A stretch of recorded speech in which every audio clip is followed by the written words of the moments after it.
বন্ধুরা, আমি অপূর্ব এবং আপনারা দেখছেন এনআরএস নিউজ। তো প্রচুর প্রশ্ন আসছিল, যে কারণে আমি এই ভিডিওটি করতে বাধ্য হলাম। যদিও এই ভিডিওটি করার এটা সঠিক সময় নয়, আমিও জানি, কিন্তু তারপরেও প্রচুর প্রশ্ন আসছিল, যে কারণে আমি এই ভিডিওটি করতে বাধ্য হচ্ছি।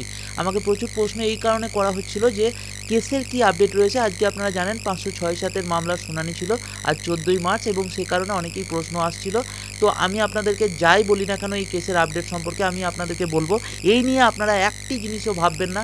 আপনাদের আগামীকাল এবং পরশু পরীক্ষা রয়েছে, আপনারা আগে এই দুদিন পরীক্ষাটি দেন ভালোভাবে, এবং তারপরে এই নিয়ে যা কিছু আমরা ভাবনা চিন্তা করব তখন করব। আপাতত এই দুদিন আপনারা ভাবনা চিন্তা এই কেস সম্বন্ধে বন্ধ করুন। আমি আপনাদেরকে আপডেটটি দিয়ে দেওয়া দরকার বলে মনে করি, সে কারণে আমি দিচ্ছি।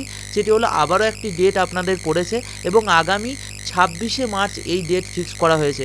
আজকে শুনানি হয়েছে শিক্ষক ঐক্য মুক্ত মঞ্চের তরফ থেকে, যে ভিডিওটি তাদের ইউটিউব চ্যানেলে দেওয়া হয়েছে, আপনারা চাইলে সেখান থেকে গিয়ে দেখে নিতে পারেন। আমি আপনাদের লিঙ্কও দিয়ে দিচ্ছি ডেসক্রিপশনে, তো সেখান থেকে গিয়ে আপনারা ভিডিওটি দেখে নেন যে তিনি কি বলছেন। তো যাই হোক না কেন, ওখানে বলা হচ্ছে এটাই যে আপনাদের আবারও একটা শুনানির ডেট দেওয়া হয়েছে 26 তারিখ, এবং উনি মনে করছেন ওই দিনে হয়তো রায় হবে। তো যাই হোক না কেন, আবারও বলছি এই ভিডিওটিতে এখানেই আপনারা এই চিন্তাটি বন্ধ করবেন, কারণ সেটা আপনাদের ভালোর জন্য বলছি।